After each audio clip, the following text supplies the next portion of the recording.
الحمد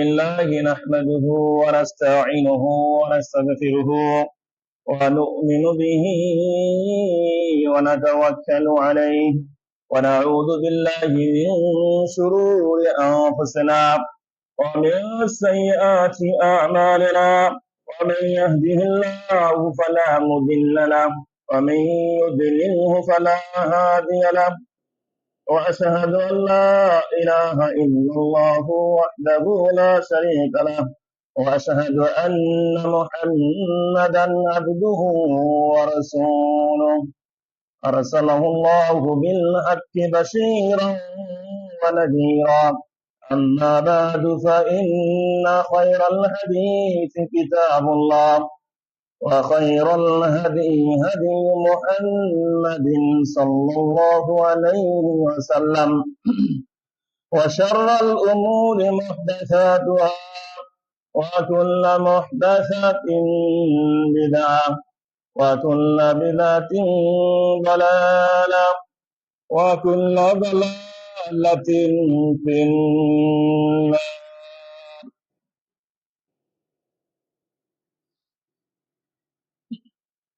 أعوذ بالله من الشيطان الرجيم. بسم الله الرحمن الرحيم. وإنك لعلى خلق عظيم. আলহামদুলিল্লাহ, সমস্ত প্রশংসা সমস্ত গুণগান সেই মহান রব্বুল আলামিনের সান্নিধ্যে, যে মহান রব্বুল আলামিন আমাদেরকে আজকে জুমআর দিন বসে কোরআন এবং সহিহ সুন্নাহ মোতাবেক কিছু আলোচনা শ্রবণ করার শোনার তৌফিক দান করলেন। সেই মহান রব্বুল আলামিনের শুকরিয়া আছি আমরা বলি আলহামদুলিল্লাহ। তৎসহিত দরুদ এবং সালাম পাঠ করি আমাদের প্রিয় হাবিব সাইয়্যিদুল আম্বিয়া সাইয়্যিদুল আলামিন মুহাম্মদ সাল্লাল্লাহু আলাইহি ওয়াসাল্লামের প্রতি, বলি সাল্লাল্লাহু আলাইহি ওয়াসাল্লাম। আজকে আমার সামনে সম্মানিত উপস্থিতি, আজকে আমি আপনাদের সামনে যে বিষয়টি কেন্দ্র করে আলোচনা করব সেটি হচ্ছে আন আখলাকিন নবী সাল্লাল্লাহু আলাইহি ওয়াসাল্লাম, অর্থাৎ আল্লাহর নবী মুহাম্মদ সাল্লাল্লাহু আলাইহি সাল্লামের চরিত্র কেমন ছিলেন সে সম্পর্কে সংক্ষিপ্ত পরিসরে আলোচনা করার চেষ্টা করব। আমা তৌফিকি ইল্লা বিল্লাহ, আলাইহি তাওয়াক্কালতু ওয়া ইলাইহি উনীব। আমরা সকলে জানি সারা বিশ্বের মধ্যে পৃথিবীর শুরু থেকে শেষ পর্যন্ত যত মানব আসবেন তন্মধ্যে শ্রেষ্ঠতম, পবিত্র, আদর্শবান, সত্যবাদী, আমানতদার ব্যক্তি হচ্ছেন মুহাম্মদ সাল্লাল্লাহু আলাইহি সাল্লাম। পৃথিবীর বুকে একজন খ্রিস্টান দার্শনিক ছিলেন মাইকেল হার্ট, যে 100 জন মনীষীর নাম লিখেছিলেন একটা বই। সেই 100 জনের মধ্যে একজন খ্রিস্টান হয়েও সবার প্রথমে যার নামটা লিখেছেন তিনি হচ্ছেন মুহাম্মদ সাল্লাল্লাহু আলাইহি সাল্লাম। একজন খ্রিস্টান বুঝতে পেরেছেন যে শ্রেষ্ঠ মানব কি।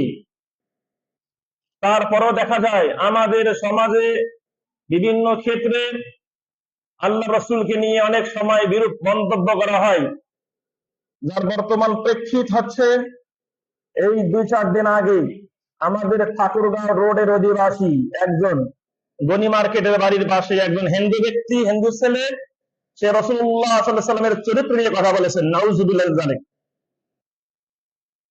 তার বাবার নাম দীনেশ দর্জি, রোডের দোকান আছে হিন্দুর দোকান, দীনেশ দর্জি। তার ছেলের নাম দীপু।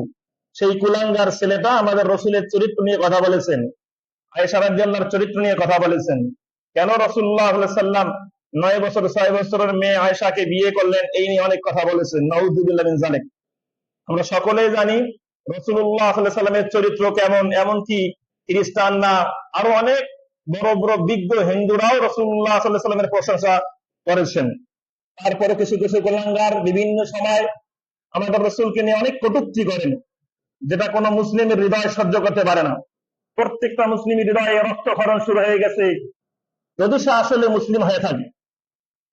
তাই আমরা অবশ্যই মুসলিম হয়ে রাসূলুল্লাহ সাল্লাল্লাহু আলাইহি সাল্লামের সঠিক আদর্শ ধারণ করার, গ্রহণ করার চেষ্টা করবো। আল্লাহ তৌফিক দান করুন বলে আল্লাহুম্মা আমিন। গতকাল পর্যন্ত অন্য বিষয় নিয়ে কথা বলবো ভেবেছিলাম, কিন্তু সকাল 9টার পর একটু চিন্তা করলাম, যেহেতু বর্তমান প্রেক্ষাপট অনুযায়ী রসুলের চরিত্র নিয়ে কথা বলা প্রয়োজন। রসুলের চরিত্র কেমন ছিলেন, তার সার নির্যাস কিছু আমাদের সামনে, আপনাদের সামনে উপস্থাপন করা প্রয়োজন। সেই আলোকে আমি বিষয় সাজিয়েছি আখলাকুন নবী সাল্লাল্লাহু আলাইহি সাল্লাম, নবী সাল্লাল্লাহু আলাইহি সাল্লামের চরিত্র কেমন ছিলেন, কয়েকটি পয়েন্টে আমি আলোচনা করার চেষ্টা করব। আল্লাহ রাব্বুল আলামিন রাসূলুল্লাহ সাল্লাল্লাহু আলাইহি সাল্লামের চরিত্রকে নিয়ে, তার চরিত্র কেমন ছিলেন তার প্রশংসা সূত্রে আল্লাহ রাসূল সাল্লাল্লাহু আলাইহি সাল্লামের ব্যাপারে পবিত্র কোরআন কারিমে সূরাতুন নূন আল কলামের 4 নম্বর আয়াতে আল্লাহ রাব্বুল আলামিন দার্থহীন কণ্ঠে ঘোষণা করেছেন, মুহাম্মদ সাল্লাল্লাহু আলাইহি সাল্লামকে লক্ষ্য করে বলেছেন, ওয়া ইন্নাকা লাআলা খুলুকিন আযীম, হে মুহাম্মদ নিশ্চয়ই তুমি মহান চরিত্রের অধিকারী। সুবহানাল্লাহ, আল্লাহ প্রদত্ত সার্টিফিকেট। হে মুহাম্মদ নিশ্চয় তুমি মহান চরিত্রের অধিকারী, তোমার চরিত্রে বিন্দু পরিমাণ কোনো কলুষতা নেই, বিন্দু পরিমাণ কোনো খারাপই নেই, তুমি এতটাই সুন্দর চরিত্রের অধিকারী। জাহিলি যুগের লোকেরাও তোমাকে বিশ্বাস করত, যে যুগের লোকেরা অনেকেই ইসলাম গ্রহণ করেননি, তারপরেও সেই যুগের লোকেরা রসুলের চরিত্র নিয়ে তখনও কথা বলেননি। আলহামদুলিল্লাহ। প্রথম যেটি আমরা জানবো যে বিষয়কে কেন্দ্র করে, যে পয়েন্টকে কেন্দ্র করে, সেটি হচ্ছে কারামুন নবী সাল্লাল্লাহু আলাইহি সাল্লাম, নবী সাল্লাল্লাহু আলাইহি সাল্লামের বদান্যতা কেমন ছিলেন। নবী সাল্লাল্লাহু আলাইহি সাল্লামের চরিত্রের মধ্যে একটা পয়েন্ট হচ্ছে বদান্যতা, দানশীলতা। তিনি কিভাবে মানুষকে দান করতেন তার নমুনা স্বরূপ একটা হাদিস পেশ করতেছি আপনাদের সামনে। সেটি হচ্ছে আতাহু সাল্লাল্লাহু আলাইহি সাল্লাম রাজুলুন, একদা একদিন রাসূলুল্লাহ সাল্লাল্লাহু আলাইহি সাল্লামের সামনে একজন ব্যক্তি আসলেন, ফাসালাহু, এসে রাসূলের কাছে কিছু চাইলেন, ফাআতাহু গনামান সাদ্দাতনা বাইনা জাবালাইন, রাসূলুল্লাহ সাল্লাল্লাহু আলাইহি সাল্লাম তাকে এমন কিছু মেষ গনাম ছাগল দান করলেন, যে ছাগলগুলো দুই পাহাড়ের মধ্যবর্তী স্থানকে একদম পূরণ করে দিয়েছে। এতগুলো ছাগল দান করেছেন, সুবহানাল্লাহ। এতগুলো ছাগল সেই ব্যক্তিকে দান করেছেন, দুই পাহাড়ের মধ্যবর্তী খালি স্থান একদম পূর্ণ হয়ে গেছে। এবং সেই ব্যক্তি রাজা ইলা কওমি, সেই ব্যক্তি যাকে দান করা হলো, সেই ব্যক্তি তার গোত্রের কাছে ফিরে গেল, তার কওমের কাছে ফিরে গেল। ওয়াকালা, এবং কওমের লোকদেরকে বলতে লাগলো, হে আমার কওমের লোকেরা, আসলিমু, তোমরা সবাই ইসলাম গ্রহণ করো। সুবহানাল্লাহ। এত দান পেয়েছেন, এত বদান্যতার অধিকারী হয়েছেন যে লোকদেরকে গিয়ে বললো, তোমরা সবাই ইসলাম গ্রহণ করো। ফাইন্না মুহাম্মাদ ইউতি আতাআন, মুহাম্মদ সাল্লাল্লাহু আলাইহি সাল্লাম এমন ভাবে দান করেন, মাল্লা ইয়াকশাল ফাকাদা, যিনি কখনো দারিদ্র হওয়ার ভয় করেন না। সুবহানাল্লাহ। এমন ভাবে আল্লাহ রাসূল দান করতেন, দারিদ্র হওয়ার কোনো ভয় করতেন। এটা রাসূলের একটা বড় গুণ, যে রাসূলুল্লাহ সাল্লাল্লাহু আলাইহি ওয়াসাল্লাম মুক্ত হস্তে তিনি অগণিত অফুরন্ত দান সাদাকা করতেন। এটা একটা আল্লাহ রাসূলের চরিত্র অন্যতম গুণ। তা আমাদেরও এই গুণ ধারণ করা প্রয়োজন। দুনিয়ার চেয়ে আখিরাতকে প্রাধান্য দিতে গিয়ে আপনাকে আমাকে অশেষ অনেক অগণিত দান করতে হবে ইসলামের সাথে, ইসলাম যেন বিজয় হয়, এই লক্ষ্যে। আল্লাহ রাব্বুল আলামিন আমাদের কবুল করুক বলে আল্লাহুম্মা আমিন। হাদিসটি সহিহ মুসলিমের 2352 নম্বর হাদিস। পাশাপাশি একদিন উমিলা ইলাহি সাল্লাল্লাহু আলাইহি সাল্লাম, আল্লাহ নবীর নিকট 90 আলফা দিরহামিন, আল্লাহ নবীর নিকট প্রায় 90,000 দিরহাম উপস্থাপন করা হলো। রাসূলের সামনে 90,000 দিরহাম উপস্থাপন করা হলো। যখন উপস্থাপন করা হলো, আল হাসিন, তখন রাসূল এত লোভী হননি যে একদম সবগুলো গ্রাস করে নেবেন। আল হাসিন, রাসূলুল্লাহ সাল্লাল্লাহু আলাইহি ওয়াসাল্লাম সেই 90,000 দিরহাম একটা চাটাইয়ের মধ্যে একদম বিছিয়ে দিলেন। সুম্মা কানা, অথবা রাসূলুল্লাহ সাল্লাল্লাহু আলাইহি ওয়াসাল্লাম দাঁড়িয়ে গেলেন, ফাকাসামাহা, দাঁড়িয়ে গিয়ে সবগুলো বন্টন করা শুরু করলেন। মারাদ্দাসা আইলেন হাত্তা ফারাগা মিনহা, যেই আল্লাহ রাসূল কাছে চাইতে এসেছিল সবাইকে আল্লাহ রাসূল দিয়েছেন, কাউকে ফেরত দেননি, এমনকি সবগুলো শেষ হয়ে গেল। সুবহানাল্লাহ। রাসূল ইচ্ছা করলে পারতেন যে কিছু ইনভেস্ট করে রেখে দেই, কিছু থুয়ে দেই, ভবিষ্যতে কাজে লাগবে, অমুক লাগবে, জি না, যা এসেছে সব কিছু আল্লাহ রাসূল মানুষের মধ্যে বিলিয়ে দিয়েছেন। এটাই হচ্ছে রাসূলের একটা আদর্শ, রাসূলের চরিত্রের নমুনা। সুবহানাল্লাহ। শিফা নামক গ্রন্থের প্রথম খণ্ডের 78 পৃষ্ঠায় উক্ত কাহিনী উল্লেখ রয়েছে। এইগুলো আমাদের শিক্ষা প্রদান করে। আমরা মুসলিম হয়েছি, এই যে টাকা পয়সার লোক আমাদের মধ্যে থাকা উচিত নয়। যখন কোন ক্ষেত্রে, কোন কাজে, কোন ইসলামিক কাজে আমাদেরকে বলা হবে তো দান সত্যি করুন, আমরা একদম রিক্ত হস্তে একদম প্রাণ খুলে দান করার চেষ্টা করব। এটাই ইমানদারদের চরিত্র হওয়া উচিত। আল্লাহ কবুল করুক, বলি আল্লাহুম্মা আমিন। দ্বিতীয়ত যে পয়েন্টে কথা বলবো সেটা হচ্ছে সিদকুন নবী সাল্লাল্লাহু আলাইহি সাল্লাম। নবী সাল্লাল্লাহু আলাইহি সাল্লাম যে সত্যবাদী ছিলেন, কেমন সত্যবাদী ছিলেন তার নমুনা ফুটে উঠবে অত্র হাদিসে। লাম্মা নাযালাত হাযিহি আয়াতু, যখন পবিত্র কোরআনের একটা আয়াত নাযিল হলো, সূরাত শুআরা 214 নম্বর আয়াত, যেখানে বলা হয়েছে ওয়ানজির আশীরাতাকাল আকরাবিন, হে মুহাম্মদ সাল্লাল্লাহু আলাইহি সাল্লাম, তুমি তোমার নিকটবর্তীদেরকে ভয় দেখাও, সতর্ক করো, তাদেরকে আল্লাহর দিকে আহ্বান করো, তাদেরকে সতর্ক করো, তা না হলে তাদের অবস্থা কঠিন ভয়াবহ হয়ে যাবে। রাসূলুল্লাহ সাল্লাল্লাহু আলাইহি সাল্লাম আয়াত নাযিল হওয়ার সঙ্গে সঙ্গে রাসূলুল্লাহ সাল্লাল্লাহু আলাইহি সাল্লাম বের হলেন, হাত্তা সাইদা সাফা, এমনকি সাফা পাহাড়ে রাসূলুল্লাহ উঠলেন। হাতাফা, সেখানে উঠে জোর কণ্ঠে আহ্বান করতে লাগলেন। হাতাফা, এই হাতাফা শব্দ থেকে একটা শব্দ এসেছে হাতিফ, যেটাকে বলা হয় বাংলায় টেলিফোন। টেলিফোন এই শব্দ থেকে কি এসেছে হাতিফ, মানে উচ্চ কণ্ঠে আল্লাহ রাসূল আহ্বান করলেন। ইয়া সাবাহ, কি বলে? ইয়া সাবাহ, হায় সকালে তোমাদের নিকট কঠিন বিপদ আসতে পারে, এই বলে আল্লাহ রাসূল তাদেরকে আহ্বান করতে লাগলেন। ফাকালু, লোকেরা বলল, মান হাদাল্লাযী ইয়াহতিবু, কে সাফা পাহাড়ের উপরে উঠে আহ্বান করতেছে, কে? দেখো দেখি, দেখো দেখি। সবাই সেখানে সমবেত হলো। তারা বলল, লোকেরা বলল যে মুহাম্মদ, সে হচ্ছে মুহাম্মদ যিনি আমাদেরকে আহ্বান করতেছেন। যাই হোক, ইজতামাউ ইলাইহি, সমগ্র লোক সাফা পাহাড়ের পাদদেশে পাশে গিয়ে সবাই একত্র হলো। ফাকালা, তখন আল্লাহ রাসূল বলতে লাগলেন, ইয়া বানি ফুলান, ইয়া বানি ফুলান, প্রত্যেক গোত্রের নাম ধরে ধরে বলতে লাগলেন, হে অমুক গোত্রের লোক, হে তমুক গোত্রের লোক, ইয়া বানি ফুলান, হে অমুক গোত্রের লোক, ইয়া বানি আব্দে মানাফ, হে আব্দে মানাফ গোত্রের লোক, ইয়া বানি আব্দুল মুত্তালিব, হে আব্দুল মুত্তালিব গোত্রের লোক। ইজতামাউ আলাইহি, সবাই সেখানে তখন একত্র হয়ে গেছে। ফাকালা, রাসূলুল্লাহ সাল্লাল্লাহু আলাইহি ওয়াসাল্লাম সকলকে সমবেত করে, একত্র করে তাদের সামনে একটা কথা বললেন, আর আইতাকুম লাউ আখবারাতুকুম, তোমাদের কি ধারণা যদি আমি তোমাদেরকে বলি, আন্না খাইলান তাখরুজু বিসিফি হাযাল জাবাল, যে ওই যে পাহাড়ের পাদদেশে অনেক শত্রু বাহিনী রয়েছে, তোমাদেরকে আক্রমণ করবে। যদি আমি এই কথা বলি, আকুনতুম মুসাদ্দিকিয়া, তোমরা কি আমার কথা বিশ্বাস করবে? আমি যে কথা বলতেছি তোমরা কি আমার কথা মেনে নেবে, সত্যায়ন করবে? বলু, তখন সেই যুগের লোকেরা সবাই বলল, মা জাররাবনা আলাইকা কাযিবান, আমরা আপনাকে কখনো মিথ্যাবাদী হিসেবে পাইনি। সুবহানাল্লাহ, ডাইরেক্ট বললো, আমরা কখনো আপনাকে মিথ্যাবাদী হিসাবে প্রমাণিত করতে পারিনি, সুতরাং আপনি যাই বলবেন সেটাই চূড়ান্ত, সেটাই সত্য। সুবহানাল্লাহ। আমি তোমাদেরকে সতর্ক করতেছি, সামনে কঠিন বিপদ আসতে পারে, তাই তার আগেই তোমরা ইসলাম ধর্ম গ্রহণ করো। আবু লাহাব, তখন আবু লাহাবও সেই সময় কি উপস্থিত ছিল। আবু লাহাব বলল, তাব্বান লাকা আলিহাযা জামাআতানা, হে মুহাম্মদ, তুমি কি এই জন্য আমাদেরকে একত্র করেছো? ধ্বংস হও তুমি।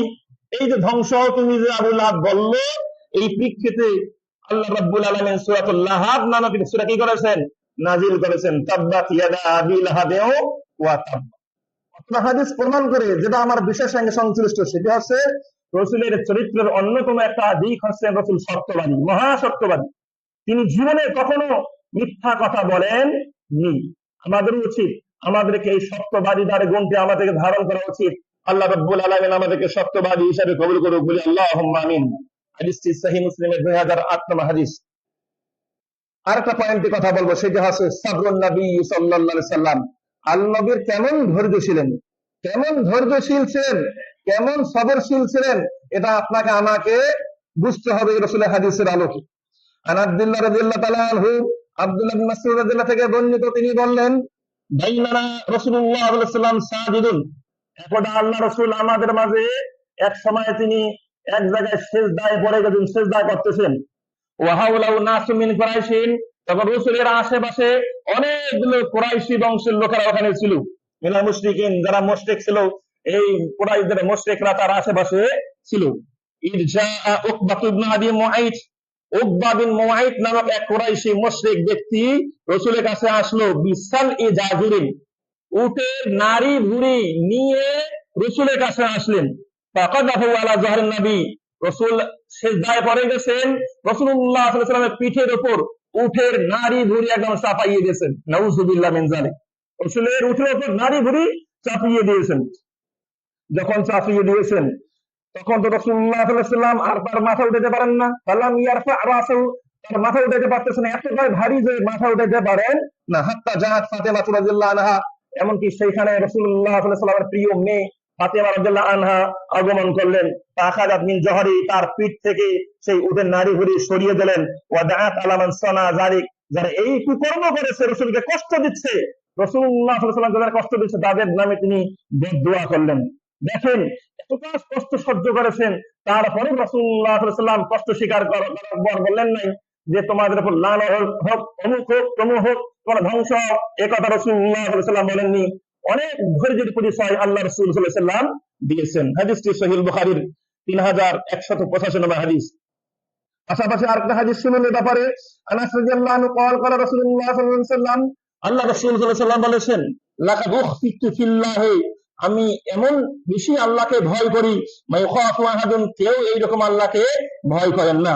ওয়ালাকাদ উযিতু ফিল্লাহি, আল্লাহর ব্যাপারে আল্লাহর দাওয়াত দিতে গিয়ে, তাওহীদের দাওয়াত দিতে গিয়ে আমি এতটাই কষ্টপ্রাপ্ত হয়েছি, আমি এতটাই অত্যাচারিত হয়েছি, এতটাই কষ্টপ্রাপ্ত হয়েছি যে ওমা ইউদা আহাদুন, এত কষ্টপ্রাপ্ত কেউ হয় নি।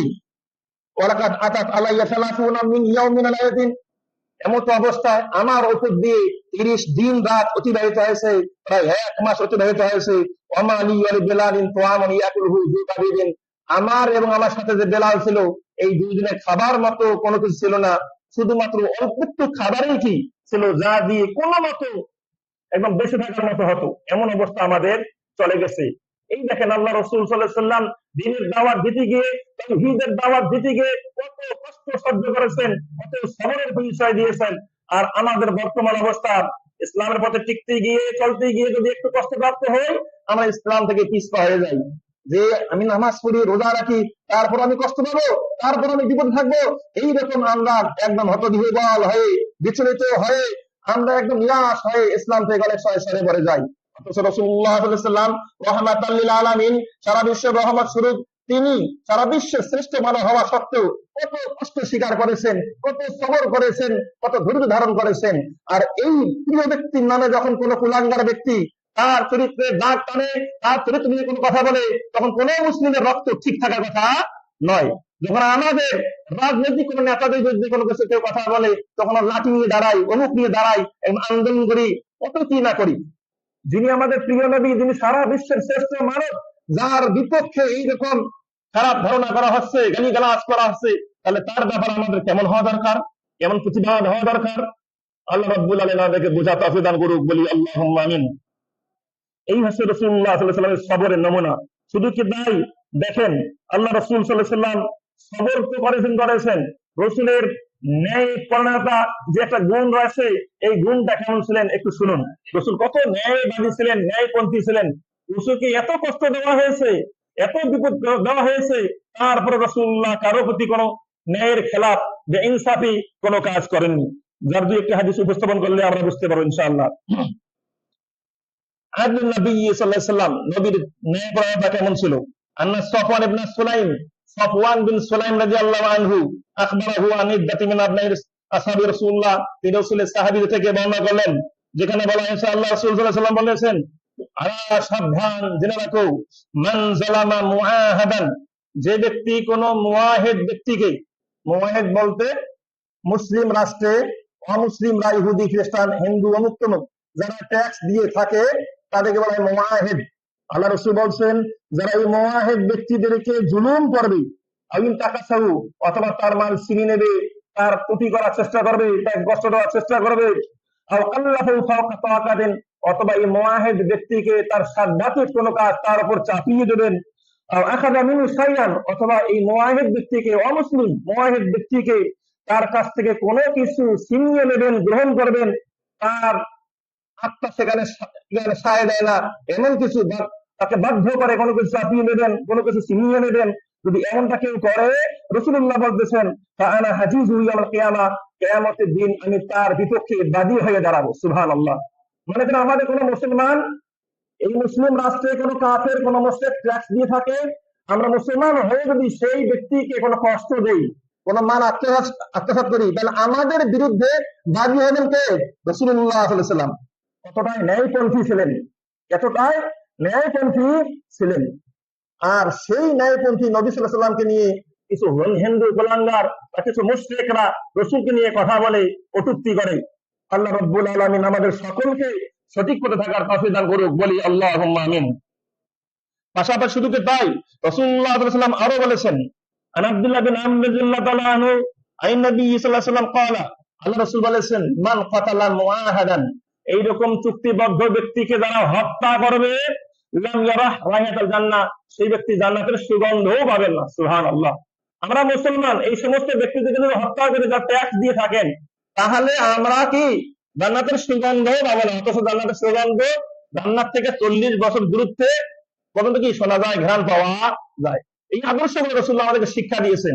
আমাদেরকে বলেছেন আমরা যেন কোনো কাফের মুশরিক বা ট্যাক্স দিয়ে থাকে মুসলিম আছে, তাদেরকে যেন আঘাত না করি, কষ্ট না দেই। এই ন্যায় নীতি আমাদেরকে রাসূলুল্লাহ শিক্ষা দিয়েছেন।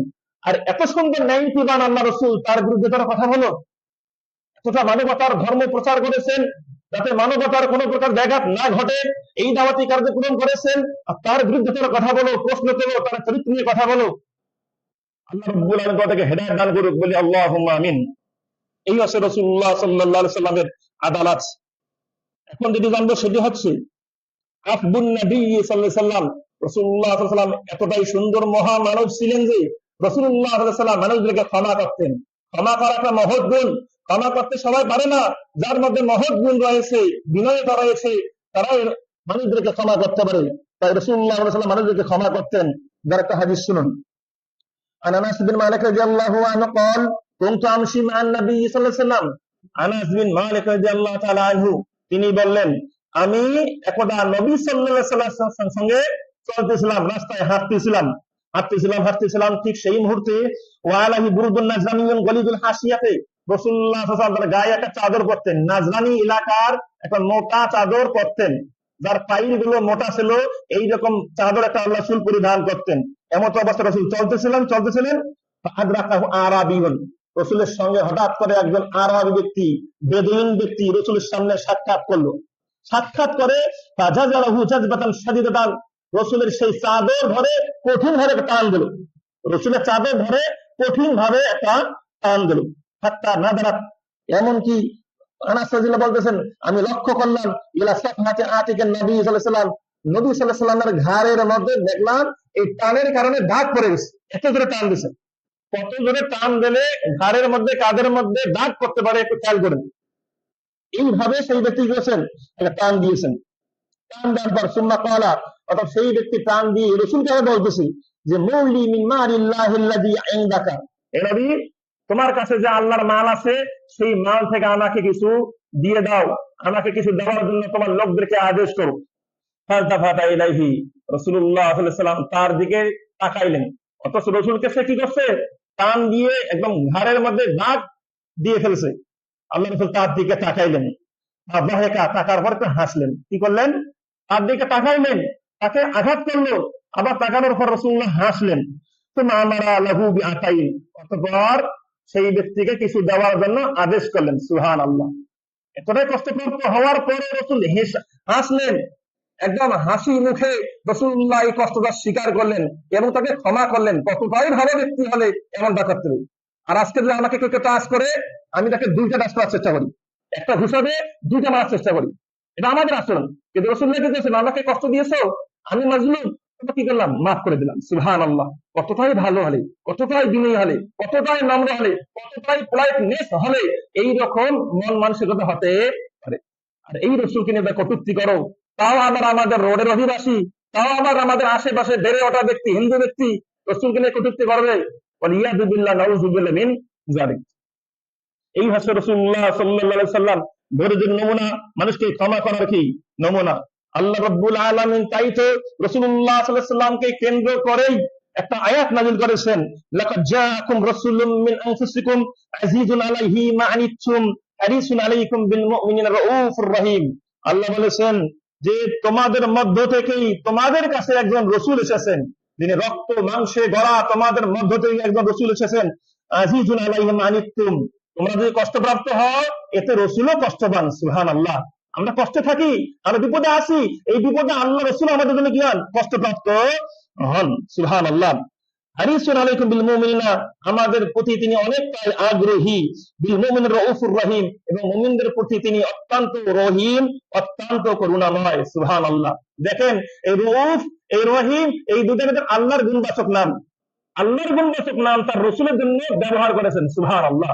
কতটাই তিনি দয়ালু, কতটাই তিনি মমতাময়ী আমাদের প্রিয় নবী মুহাম্মদ সাল্লাল্লাহু আলাইহি সাল্লাম। এই নবীর নামে কেউ কথা বলবে, কোন মুসলিমের হৃদয়ে রক্ত ঠিক থাকার কথা নয়। তারপর আপনাকে আমাকে সবরের পরিচয় দিয়ে সুন্দরভাবে, সুশৃঙ্খল ভাবে যেভাবে প্রতিবাদ করা প্রয়োজন, সাহাবাগণ, সালফে সালিহিনগণ যেভাবে প্রতিবাদ করেছেন, সেভাবে আমাদেরকে প্রতিবাদ করা প্রয়োজন। আল্লাহ রাব্বুল আলামিন আমাদেরকে সেভাবে প্রতিবাদ করা তৌফিক দান করুক, বলি আল্লাহুম্মা আমিন। এই হচ্ছে রাসূলুল্লাহ সাল্লাল্লাহু আলাইহি সাল্লামের চরিত্র। পাশাপাশি রসুলের চরিত্রের ব্যাপারে আরো বলা হয়ে থাকে, রসুলের রহমতের ব্যাপারে তিনি কতটাই রহমতশীল ছিলেন এ ব্যাপারে বলা হয়েছে। কিলা নবী হুরায়রা রাদিয়াল্লাহু আনহু, আবু হুরায়রা থেকে বর্ণিত, কিলা বলা হলো, ইয়া রাসূলুল্লাহ, হে আল্লাহর রাসূল, উদউ আলাল মুশরিকিন, এই যে আশেপাশে মুশরিকরা, আবু লাহাব, তারপর এই উতবা, সাইবা, এই অমুক তমুক, সবাই যে হারে আপনাকে কষ্ট দিচ্ছে, যে হারে আপনি বিপদগ্রস্ত হচ্ছেন, হে নবী মুহাম্মদ সাল্লাল্লাহু আলাইহি সাল্লাম, আপনি তাদের বিরুদ্ধে বদদোয়া করুন।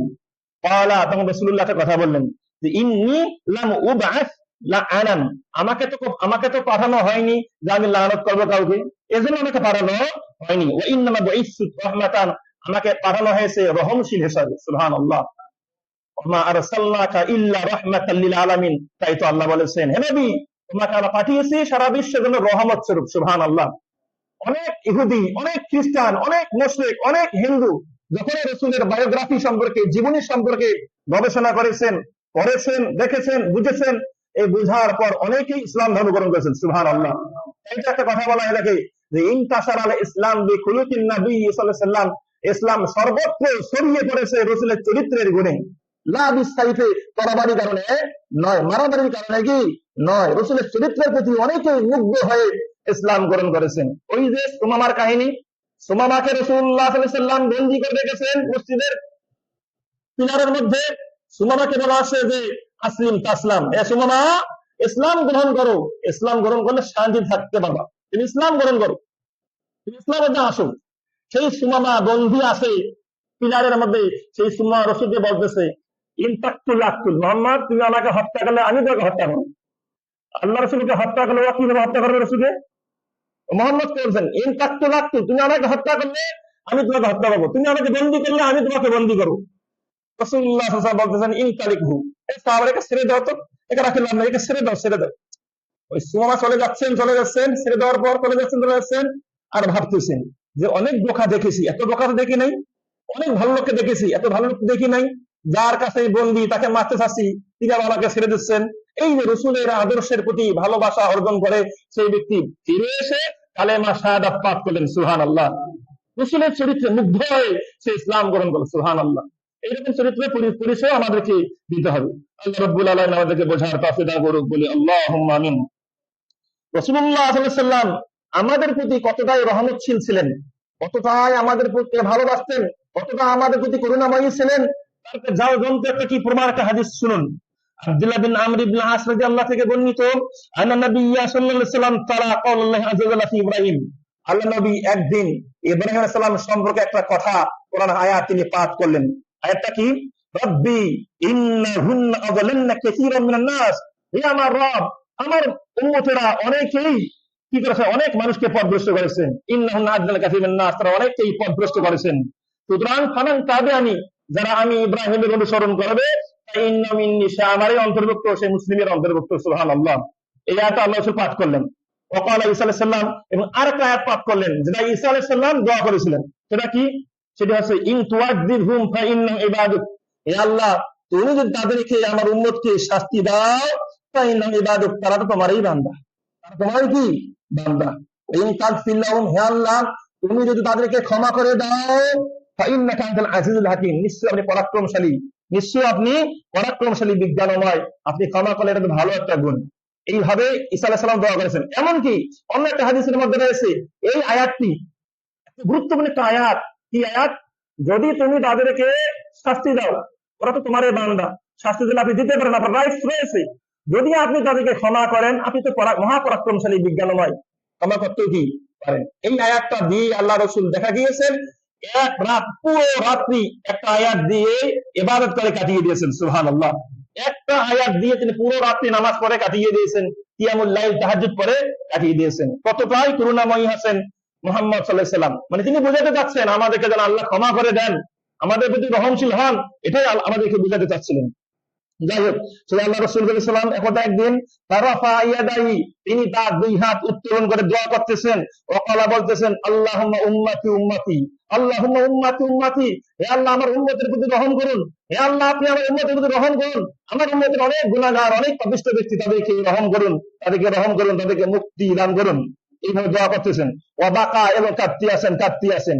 আর আল্লাহ আযজা ওয়াজাল্লা ইয়া জিবরাইল, তখন আল্লাহ রাব্বুল আলামিন বললেন, হে জিবরাইল, ইযহাব ইলা মুহাম্মদ, যাও তো তুমি মুহাম্মদের কাছে, যাও। ওয়া রাব্বুকা আলাম, অথচ আমাদের রব ভালো করে জানেন মুহাম্মদ কি চাচ্ছেন, এটা ভালো করে কি জানেন। যাও তুমি মুহাম্মদের কাছে, ফাসালহু, তাকে জিজ্ঞেস করো তো, মা ইউবকিকা, কিসে তোমাকে কাঁদাচ্ছে, হে মুহাম্মদ কেন তুমি কাঁদছো, কারণটা কি একটু বলো দেখি। আল্লাহ ভালো করে কিন্তু কি জানেন কেন আল্লাহ রাসূল কাঁদতেছেন। ফাআতাহু জিবরাইল, জিবরাইল আলাইহিস সালাম রাসূলের কাছে আসলেন, ফাসালাহু, তাকে জিজ্ঞেস করলেন, ফাআকবাহু রাসূলুল্লাহ সাল্লাল্লাহু আলাইহি ওয়াসাল্লাম বিমাহু ক্বালা, অথবা আল্লাহ রাসূল জিবরাইলকে বললেন যে কেন তিনি কাঁদতেছেন, উম্মতের জন্যই কাঁদতেছেন, উম্মত যেন জান্নাতি হয় এই জন্যই কাঁদতেছেন, উম্মত যেন জাহান্নামে না যায় এই জন্যই কি কাঁদতেছেন। এই কথা যখন বলা হলো, ফাকাল আল্লাহ, তখন আল্লাহ বললেন, ইয়া জিবরাইল ইযহাব ইলা মুহাম্মদ, হে জিবরাইল যাও মুহাম্মদের কাছে যাও, ফাকুল, তাকে কি একটা সুসংবাদ শুনিয়ে দাও। সেটা কি? সেটা হচ্ছে ইন্না সানুদিকা ফি উম্মাতিকা, হে মুহাম্মদ তোমার উম্মতের ব্যাপারে তোমাকে অবশ্যই আমি সন্তুষ্ট করব। সুবহানাল্লাহ। তোমাকে অবশ্যই সন্তুষ্ট করব। ওয়ালা নাসুকা, তোমাকে কোনো কষ্ট দিব না। সুবহানাল্লাহ। কতটাই রহমশীল হবে আল্লাহ রাসূল, উম্মতের জন্য এতটাই কাঁদতেন, এতটাই বেকুল হতেন যেন আমার উম্মত জাহান্নামে না যায়। আর আপনাকে কি করতে হবে, আমাকে কি করতে হবে? এই রহমতের আশে বসে থাকতে হবে নাকি আমল করতে হবে? অবশ্যই আমল করতে হবে, অবশ্যই ইবাদত করতে হবে, অবশ্যই কাজ করতে হবে। ভাইয়েরা, এখন পর্যন্ত 5 ওয়াক্ত সালাতে পারেন না, কি কাজ করতেছেন আপনি? কি আমলটা করতেছেন আপনি? এখন পর্যন্ত সুদের মধ্যে ডুবে আছেন, কি ভালো কাজটা করতেছেন আপনি? এখনো ঘুষ খাচ্ছেন, কি ভালো কাজটা আমি করতেছি? যে আল্লাহ রাব্বুল আলামিনের, আল্লাহ রাসূলের রহমতের আশায় বসে আছি। অবশ্যই আল্লাহ রাসূলের রহমত প্রাপ্ত হওয়ার জন্য আপনাকে আমাকে আমল করতে হবে। আল্লাহ আমাদেরকে বোঝার তৌফিক দান করুক, বলি আল্লাহুম্মা আমিন। এরপর যে পয়েন্টে জানবো সেটি হচ্ছে তাওয়াদুন নবী সাল্লাল্লাহু আলাইহি সাল্লাম। আল্লাহ নবী সাল্লাল্লাহু আলাইহি সাল্লামের বিনয়, নম্রতা কেমন ছিল, দুই একটা হাদিসের আলোকে বোঝা যায়। দেখেন আল্লাহ রাসূল কতটা নম্র ছিলেন, কতটাই ভদ্র ছিলেন, কতটাই বিনয়ী ছিলেন। একদিন সুইলা সাইয়্যিদা আয়েশা রাদিয়াল্লাহু আনহা, আয়েশা রাদিয়াল্লাহু আনহাকে প্রশ্ন করা হলো, মা কানা রাসূলুল্লাহ ইয়াসনাউ ফি বাইতি, আয়েশা রাদিয়াল্লাহু জিজ্ঞেস করা হলো যে আল্লাহ রাসূল যে বাইরে কি করে এটা আমরা বুঝতে পারি, বাইরে তিনি কি দাওয়াতি কাজ করেন, কার সাথে কেমন আচরণ করেন, এটা সব আমরা জানতে পারি, কিন্তু রাসূলুল্লাহ সাল্লাল্লাহু আলাইহি ওয়াসাল্লাম বাড়ি ভেতরে কি করেন একটু আপনি আমাকে বলুন, আমাদেরকে একটু বলুন। এটা যখন বলা হলো, আয়েশা রাদিয়াল্লাহু আনহা বললেন, কানা বাশারান মিনাল বাশার, আল্লাহ রাসূল মানব সমূহের মধ্যে একজন মানব ছিলেন, একজন মানুষ ছিলেন। ইয়াফলি সাওবাহু, রাসূলুল্লাহ সাল্লাল্লাহু আলাইহি ওয়াসাল্লাম বাড়িতে কাপড় কাচতেন। সুবহানাল্লাহ। রাসূল কি করতেন? বাড়িতে কাপড় কাচতেন, কাপড় ধৌত করতেন। কাপড় ধোয়া যেন আমাদের মানবাত্মার মধ্যে কোনো অহংকার সৃষ্টি না করে, কোন প্রকার বলবেন যে না আমি পুরুষ হয়ে কাপড় ধরো, আমি স্বামী হয়ে কাপড় ধরো, স্ত্রী তুমি করোটা কি? যে না, আমাদের প্রিয় নবী যিনি সাইয়্যিদুল আম্বিয়া, সাইয়্যিদুন নাস, তিনি মুহাম্মদ সাল্লাল্লাহু আলাইহি ওয়াসাল্লাম নিজে বাড়িতে কাপড় কাচতেন। সুবহানাল্লাহ। ওয়াহলিবু শাতাহু, সেই রাসূলুল্লাহ সাল্লাল্লাহু আলাইহি ওয়াসাল্লাম দুধ দহন করতেন, দুধ, ছাগলের দুধ দহন করতেন। ওয়াকিতু সাওবাহু, সেই রাসূলুল্লাহ সাল্লাল্লাহু আলাইহি ওয়াসাল্লাম তার কাপড় ছিঁড়ে গেলে কাপড় সেলাই করতেন। ওয়াখদিমু নাফসু, সেই রাসূলুল্লাহ সাল্লাল্লাহু আলাইহি ওয়াসাল্লাম নিজের কাজ নিজে করতেন, নিজের খিদমত করতেন। ওয়াহসিবু নালাহু, সেই রাসূলুল্লাহ সাল্লাল্লাহু আলাইহি ওয়াসাল্লাম তার যদি জুতা ছিঁড়ে যেতেন, জুতার মেরামতের কাজ তিনি কি করতেন? বাসায় করতেন। সুবহানাল্লাহ। এখন আমরা ভাবছি যে আমি আমার জুতার সেলাই করবো, আমি মুসলিম হয়ে গেলাম নাকি? জি না, নিজের কাজ নিজে করাতে কোনো কি আত্মমর্যাদায় কোনো সমস্যা হয় না। আর কি করতেন? ইয়ানি খাদামাহু আহলাহু, হাইদা সামিয়াল মুয়াজ্জিন, এই বাড়ির এই সমস্ত কাজ করতেন, স্ত্রী কাজে সাহায্য করতেন। হাইদা সামিয়াল মুয়াজ্জিনা, অতঃপর যখন মুয়াজ্জিনা আযান শুনতে পেতেন, খারাজা ইলা সালাত, সালাতে বের হয়ে আসতেন। সুবহানাল্লাহ। বাড়ির কাজ শেষ, আল্লাহর ডাক পড়েছে, আল্লাহর ডাকে কি সাড়া দিয়ে চলে যেতেন। আর আমরা সাধারণ ঠুনকো কাজকে প্রায়োরিটি দিতে গিয়ে, প্রাধান্য দিতে গিয়ে আল্লাহর গুরুত্বপূর্ণ ইবাদত সালাতকে নষ্ট করে বসছি, সালাতকে পরিত্যাগ করতেছি, খেলতামাশায় লিপ্ত। খেলাধুলা করতেছি, বন্ধুর সাথে চলতেছি, খেলা দেখতে গিয়েছি, অমুক করতেছি, নামাজ নষ্ট। আর ইয়াদু বিল্লাহ, সারা বিশ্বের শ্রেষ্ঠ মানুষ এত কাজ করেছেন, বাইরের কাজ, বাড়ির কাজ করার পরও যথাসময় কি সালাত করে জাতিকে শিক্ষা দিয়েছেন যে সালাতের সময় সালাতে উপস্থিত হতে হয়। সুবহানাল্লাহ। আল্লাহ রাব্বুল আলামিন আমাদের সকলকে এই রাসূলের চরিত্রগুলো গ্রহণ করা তৌফিক দান করুন, বলি আল্লাহুম্মা আমিন। রাসূলের চরিত্র এতটাই ভালো ছিলেন যে আল্লাহ রাসূল সাল্লাল্লাহু আলাইহি ওয়াসাল্লাম মাররা আলা সিবিয়ানিন, আনাস রাদিয়াল্লাহু বলতেছেন, আন্না মাররা আলা সিবিয়ানিন, আনাস রাদিয়াল্লাহু ছোট ছোট বাচ্চাদের সামনে দিয়ে অতিক্রম করতেন, ফাসাল্লামু আলাইহি, অতিক্রম করে আনাস রাদিয়াল্লাহু ছোট ছোট বাচ্চাদেরকে সালাম দিতেন। ওয়াকালা বলতেন, কানা নবী সাল্লাল্লাহু আলাইহি ওয়াসাল্লাম ইয়াফআলুহু, আল্লাহ নবী যখন ছোট বাচ্চাদের সামনে দিয়ে অতিক্রম করতেন, ছোট বাচ্চাদেরকে আল্লাহ রাসূল সালাম প্রদান করতেন। সুবহানাল্লাহ, কতটা নম্র হয়ে সালাম প্রদান করতেন। আর আমরা এখন ভাবি কি ছোটকে সালাম দেবো, আমার মান সম্মান নষ্ট হয়ে গেল, ছোট কাছে আমি কি সালামে আসা কি জি না, ছোটকেও সালাম দেওয়া কি যায় শিক্ষা প্রদানের জন্য বা আদরের জন্য। আমরাও এই আমলগুলো কি করার চেষ্টা করবো। আল্লাহ তৌফিক দান করুক, বলি আল্লাহুম্মা আমিন। পাশাপাশি রাসূলের আরেকটা চরিত্র ছিল সুজাআতুন নবী সাল্লাল্লাহু আলাইহি ওয়াসাল্লাম। আল্লাহ নবী কি হতেন, বীর ছিলেন, কঠিন বীর বিক্রম ছিলেন, কঠিন সাহসী ছিলেন। আনাস রাদিয়াল্লাহু থেকে বর্ণিত করা, তিনি বলেন, কানা নবী সাল্লাল্লাহু আলাইহি ওয়াসাল্লাম আহসানান নাসি, আল্লাহ নবী সাল্লাল্লাহু আলাইহি ওয়াসাল্লাম সবচেয়ে ভালো ব্যক্তি, ওয়াজওয়াদান নাসি, সবচেয়ে বেশি দানশীল ব্যক্তি, ওয়াসজাআন নাসি, সবচেয়ে বীর ব্যক্তি। ওয়ালাকাদ ফাজিয়া আহলুল মাদিনাতি যাতা লাইলাতিন, একদা এক রাত্রিতে মদিনাবাসী কঠিন ভয়ে বিহ্বল হয়ে গেলেন। আওয়াজ শুনেছেন, শব্দ শুনেছেন, এই শব্দ শুনে আল্লাহ রাসূল সাল্লাল্লাহু আলাইহি ওয়াসাল্লাম সহকারে সবাই কঠিন ভয়ে বিহ্বল হয়েছেন। মানুষেরা সবাই থেকে আওয়াজ আসলো, কে বোম মারলো, কে শব্দ করলো, সেই দিকে ছোটাছুটি করতেছেন সবাই। দেখা গেল আল্লাহ নবী সাল্লাল্লাহু আলাইহি ওয়াসাল্লাম সবার আগে সেখানে পৌঁছে গেছেন। সুবহানাল্লাহ। ভয় পেলে কি হইতো, তিনি বের হতেন না। ভয় না পেয়ে বীরত্ব প্রদর্শন করতে গিয়ে সবার আগে ছুটে গিয়েছেন, কোথায় কোনো কিছু হলো নাকি, আমার উম্মতের কোনো ক্ষতি হচ্ছে নাকি, পর্যবেক্ষণ করার জন্য রাষ্ট্রপ্রধানে চলে গেছেন। সুবহানাল্লাহ। রাষ্ট্রপ্রধানে কি চলে গেছেন। এরপর সব ঘুরে আসলেন, ঘুরে আসার পর বলতেছেন, লান তুরাউ, কোনো ভয় পেও না, কোনো ভয়ের কোনো কাজ এই, সব দেখে এসেছি, কোনো সমস্যা হবে না। সুবহানাল্লাহ, সুবহানাল্লাহ। আনাস রাদিয়াল্লাহু বললেন, লাকাদ ওয়াজাদতুহু বাহরান, রাসূল যে ঘোড়ার মধ্যে গিয়েছিলেন, ঘোড়া রাসূল আবু তালহা রাদিয়াল্লাহু আনহু ঘোড়া, এই ঘোড়াকে পেয়েছি, ঘোড়াটা যেন সমুদ্রের মতো বেগবান। সুবহানাল্লাহ, এত দ্রুত ছুটতেছে, সমুদ্রের মতো বেগবান। সুবহানাল্লাহ। যাই হোক, আল্লাহ রাসূল সাল্লাল্লাহু আলাইহি ওয়াসাল্লাম এতটাই বীর ছিলেন, অত্র হাদিসে প্রমাণ করতেছে কোন বিপদ আসলে রাষ্ট্রপ্রধানও সেখানে কি ছুটে যেতেন। আজকের এই আলোচ্য বিষয় উপস্থাপন করার এবং সিলেক্ট করার মূল কারণ আপনারা সকলে জানেন, একটু আগে আপনার সামনে বলেছিলাম। এই যে রোড অধিবাসী গনি মার্কেটের বাড়ির পাশে একজন ব্যক্তি, ওর বাবার নাম দীনেশ, সে আছে দর্জি। এই দীনেশের ছেলের নাম দীপু। এই দীপু কয়েকদিন আগে আমাদের রসুলের চরিত্র নিয়ে কথা বলেছেন। রসুলকে এমন ভাষায় কথা বলেছেন, কোন সভ্য মানুষের মুখ থেকে এই ভাষা বের হওয়া অসম্ভব। এই ভাষাগুলো আর প্রয়োগ থেকে বার হওয়া, এতগুলো কুরুচিপূর্ণ, এতগুলো খারাপ কথা কি রসুলের সামনে বলেছেন। রসুল কেন 9 বছরের মেয়ে আয়েশাকে বিয়ে করলেন, এই নিয়েও কি অনেক কটূক্তি, এইরকম কি মানে স্পর্ধা হয়ে দেখিয়েছে। গতকালও আলহামদুলিল্লাহ আমাদের যুবকের ভাইরা অনেক আন্দোলন করেছেন, আরাফাত ভাইও ছিলেন, আমাদের আশেপাশে অনেক ভাইরা ছিলেন, আন্দোলন করেছে। কাল 1:30টা পর্যন্ত কি পুলিশের ওখানে ছিলেন। যাই হোক, সেখানে অনেক কিছু বলার পর আজকে আলহামদুলিল্লাহ তাকে ধরা হয়েছে, গ্রেপ্তার করা। কিন্তু আমাদের দাবি তাকে সর্বোচ্চ শাস্তি প্রদান করতে হবে। আমাদের দাবি তাকে সর্বোচ্চ শাস্তি প্রদান করতে হবে। কেউ যদি আল্লাহকে নিয়ে কোনো কথা বলে, ওই ব্যক্তি যদি তওবা করে আল্লাহ তাকে মাফ করতে পারেন। কিন্তু রসুলকে নিয়ে কথা বলেছেন, রসুল মারা গেছেন, রসুল তাকে মাফ করবেন না, তিনি কি মারা গেছেন, জীবিত থাকেন মাফ করতেন। এখন তার চূড়ান্ত শাস্তি দাবি জানাইতে হবে, এটা আমাদের দাবি জানাবো, মানে সুশৃঙ্খল ভাবে, সুন্দর ভাবে দাবি জানাবো। আজকে মানববন্ধন হবে, এই যে আপনার বালিডাঙ্গির মোড়ে মানববন্ধন হবে, আপনারা পারতপক্ষে সবাই সেখানে থাকার চেষ্টা করবেন। এখন আমরা ফিরে যাই যে হিন্দু কুলাঙ্গার ব্যক্তিটা রসুলের চরিত্র নিয়ে কথা বলেছেন। আমরা হিন্দুদের কিছু গুরুদের সম্পর্কে কথা বলি। তাদের গুরুরা, হিন্দুরা যাদের উপাসনা করেন, তারা কত বছর বয়সে বিবাহ করেছিলেন তার সম্পর্কে আমরা কিছু কথা কি বলি। যে সময় নারীদের, একথা সত্য যে মুহাম্মদ সাল্লাল্লাহু আলাইহি ওয়াসাল্লাম আয়েশা রাদিয়াল্লাহু 6 বছরে বিয়ে করেছিলেন এবং 9 বছরে কি হয়েছেন, বাসর হয়েছে। সে সময় নারীদের এমন বয়সে কি হতো, বিবাহ হতো, মানে ওই বয়সে মেয়েরা কি হতো, মেসির হতো। এই বয়সে মেয়েরা বিবাহের জন্য কি হতো, উপযোগী হতো। যাই হোক, এর প্রেক্ষিতে আসলে আমরা কিছু হিন্দু ধর্মের কিছু ইতিহাস একটু জানার চেষ্টা করি। বিশেষ করে ইতিরাম চন্দ্র নামে একজন হিন্দু পণ্ডিত ছিলেন, ইতিরাম চন্দ্র সেন। ইতিরাম চন্দ্র সেন সে যে সীতাকে বিয়ে করেছিলেন, তখন সীতার বয়স ছিল 6 বছর। এই 150-200 বছর আগের কাহিনী, যে সীতাকে যে সে বিয়ে করেছিলেন সেই সীতার বয়স ছিল 6 বছর। তাই 200 বছরের মধ্যে এই কাজ যদি হয়ে থাকে, তাহলে 1400 বছর আগে মেয়েরা কেমন মিষ্টির হতেন, কেমন পরিপক্ক হতেন।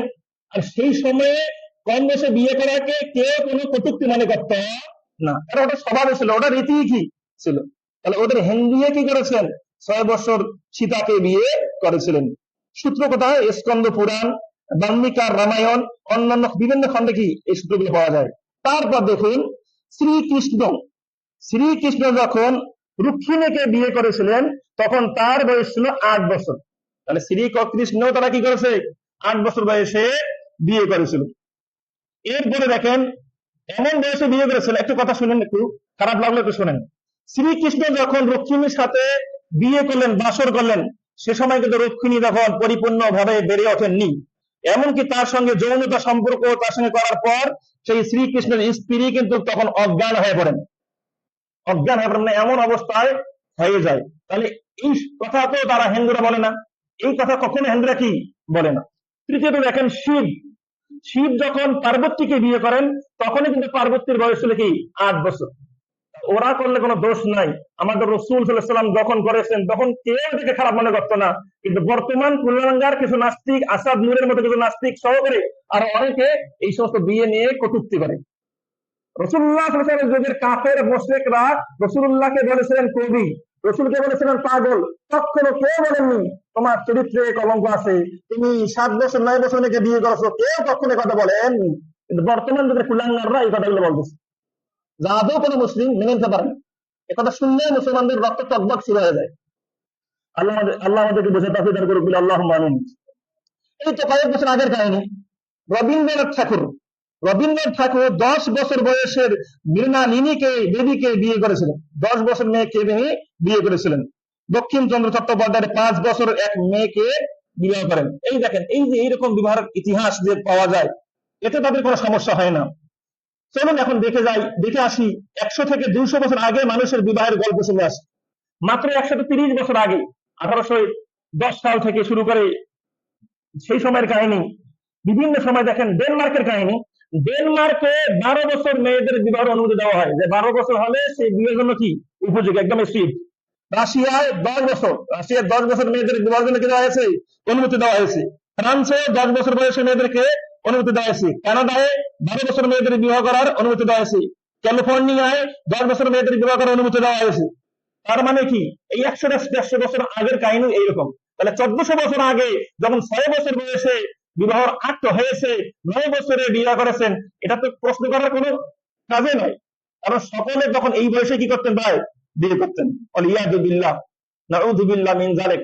যে মুশরিকরা, যে হিন্দুরা এই সমস্ত স্পর্ধা দেখাচ্ছে, আল্লাহ রাব্বুল আলামিন তাদেরকে হেদায়েত দান করুন, আল্লাহুম্মা আমিন। তা না হলে তাদেরকে ধ্বংস করে দেখ, বলি আল্লাহুম্মা আমিন। আমরা আল্লাহর কাছে দোয়া করি, আল্লাহ সুবহানাহু ওয়া তাআলা আমাদের সকলকে রাসূলুল্লাহ সাল্লাল্লাহু আলাইহি ওয়াসাল্লামের জীবনী পড়া তৌফিক দান করুন, বলি আল্লাহুম্মা আমিন। যতক্ষণ না আমরা রাসূলের জীবনী পাঠ করি ততক্ষণ আর রাসূলের চরিত্র কেমন ছিল আর বুঝতে পারবো না। আমরা অনেককে দেখা যায় অনেক নোভেল, অনেক ইতিহাসের বই, অমুক বই তমুক বই, ইংলিশ সাহিত্যের বই, ইংলিশ গল্পের বই, অনেক ইচ্ছা কাহিনী বই আমরা কি পড়া শেষ করতেছি। কিন্তু রাসূলের জীবনী পড়েছি, রাসূলের চরিত্র সম্পর্কে স্টাডি করেছি, গবেষণা করেছি, পড়লে না বুঝতে পারবো রাসূলের চরিত্র কেমন ছিল। আরে ভাই, খুতবার সময় রাসূলের চরিত্র, রাসূলের হাদিস, রাসূলের কোরআন নিয়ে আমরা কি করি, আলোচনা করি। এই খুতবার সময় মানুষ আসতে চায় না, এতটাই কুলাঙ্গার পর্যায়ে চলে গেছে আমাদের মুসলিম ভাইয়েরা। খুতবার সময় জুম্মার দিন রাসূলের কথা বলা হয়, আল্লাহর কথা বলা হয়, যে সময়ে 2 রাকাত সালাত কি হয়েছে, কমানো হয়েছে, সেই খুতবাটাও আমরা শুনতে আসি না। এতটাই আমরা কি বেখেয়াল মুসলিম হয়ে গেছে। অথচ মুসলিমদের উচিত খুতবার আগ মুহূর্তে মসজিদে এসে কি বলা হয় কোরআন সুন্নাহ থেকে, এগুলো শুনে স্টাডি করে, গবেষণা করে নিজেদের আমলে নিয়ে আসে। কিন্তু কই আমরা, কোথায়? ইসলামের চর্চা থেকে অনেক দূরে সরে গেছে। নিজেরাও তো পড়ি না, আর ইসলামের যে মহান শিক্ষা জুম্মার খুতবায় উপস্থিত হতে হবে, সেখানে এসে শুনতে হবে, এটাও আমরা শুনি না। আল্লাহ রাব্বুল আলামিন আমাদেরকে বোঝা তৌফিক দান করুন, বলি আল্লাহুম্মা আমিন। আবার কাউকে দেখা যায় এই খুতবা এসে আবার ঘুমায়। তো ঘুমাইতে যদি হয় বাড়িতে যে ঘুমান, মসজিদে আসার কি দরকার? জুম্মাটা নষ্ট করবেন নাকি ঘুমিয়ে? ওয়ালিয়াযুবিল্লাহ। আমাদের এই জুম্মার খুতবাটা ভালোভাবে মনোযোগ সহকারে শুনতে হবে। আমি যখন কোনো কথা বলি, এই কথা অবশ্যই নিজের কোনো কথা নয়, এটা আল্লাহর কথা, এটা রাসূলের কথা। যখন মনোযোগ সহকারে শুনবেন, শোনার জন্য আসবেন, এর মানে কি বোঝায়? আপনি আল্লাহর কথাকে মূল্যায়ন করতেছেন, রাসূলের কথাকে মূল্যায়ন করতেছেন। আর যদি না আসেন, না শুনেন, বেখেয়াল থাকেন, বোঝা যাচ্ছে আপনি রাসূলের কথাকে মূল্যায়ন করতেছেন। ওয়ালিয়াযুবিল্লাহ। আল্লাহ আমাদেরকে হেদায়েত দান করুন, বলে আল্লাহুম্মা আমিন। আল্লাহ আমাদেরকে হেদায়েত দান করতে পারেন, দ্বিতীয় আর কেউ নয়। আল্লাহ আমাদের সকলকে সঠিক পথে থাকা তৌফিক দান করুন, বলে আল্লাহুম্মা আমিন। যেখানে ইহুদি খ্রিস্টান বা মুসলমানদেরকে নির্মম ভাবে আহত করতেছে, কষ্ট দিচ্ছে, মেরে ফেলতেছে, সেখানে মুসলমানরা আমাদের শিক্ষা থেকে কি দূরে সরে যাচ্ছে। মুসলমানদের কোরআনের শিক্ষা, হাদিস শিক্ষা আমাদের বডিতে নেই বললেই চলে, এমন উদাসীন হয়ে গেছে আমরা। আল্লাহর কাছে দোয়া করে আল্লাহ রাব্বুল আলামিন আমাদের সকলকে হেদায়েত দান করুন, বলে আল্লাহুম্মা আমিন। কুলাঙ্গার ব্যক্তিরা রাসূলের চরিত্র নিয়ে কথা বলবে আর আমরা ঠিক থাকবো, এমনটা হতে কি পারে?